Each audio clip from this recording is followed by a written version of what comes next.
Des vidéos circulent en ce moment montrant des colis alimentaires tombant du ciel sur Gaza. Mais qui est derrière ces largages? La Chine? Parce que c'est la rumeur qui court en ce moment. Découvrons la vérité. Je vous montre là les vidéos de largage. Faut savoir que depuis le début du conflit, Gaza fait face à une crise humanitaire sans précédent. Des millions de personnes sont privées de nourriture, d'eau et de soins médicaux. La Chine aurait envoyé 60 000 colis alimentaires à Gaza via la Jordanie, en 6 envois. Le premier comprenant 12 000 colis.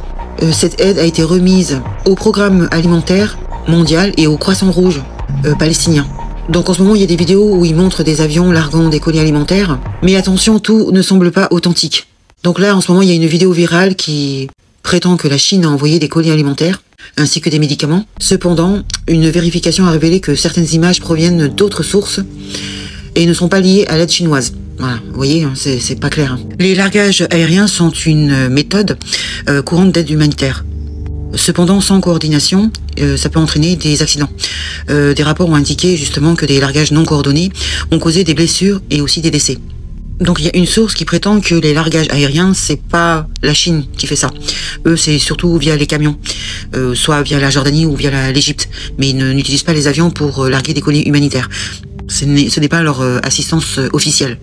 Donc depuis avril 2025, Gaza, il y a au moins plus de 2 millions de personnes qui sont donc suspendues à un fil puisqu'ils ne reçoivent plus du tout de nourriture.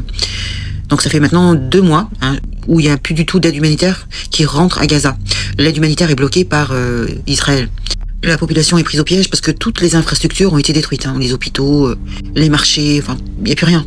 Donc pour être précise, depuis le 2 mars 2025, Israël a bloqué donc l'entrée de toute aide humanitaire. Pourquoi? Je ne sais pas.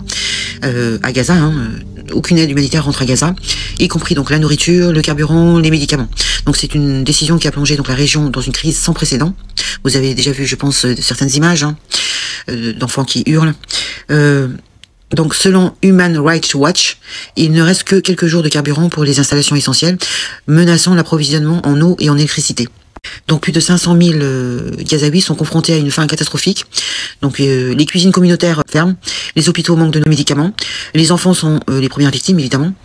Et l'IPC, donc l'Integrated Food Security Phase Classification, alerte sur un risque imminent de famine si le blocage persiste. 80% des infrastructures sanitaires sont détruites. Plus de 1000 travailleurs de la santé ont perdu la vie. Les hôpitaux restants sont saturés, incapables de répondre aux besoins croissants.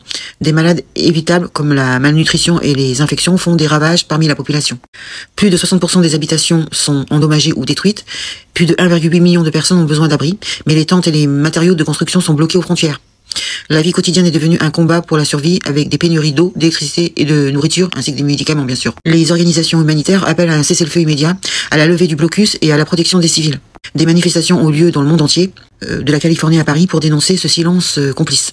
Les Gazaouis ne demandent pas la guerre, ils demandent de l'aide, de la dignité et de l'espoir. Partagez si vous voulez cette vidéo, si vous êtes d'accord avec moi. Informez vos proches, soutenez les organisations humanitaires. Ensemble, il faut faire entendre leur voix. Merci de m'avoir écouté, je vous dis à très bientôt. Salut les gueux et les gueuses. Ciao.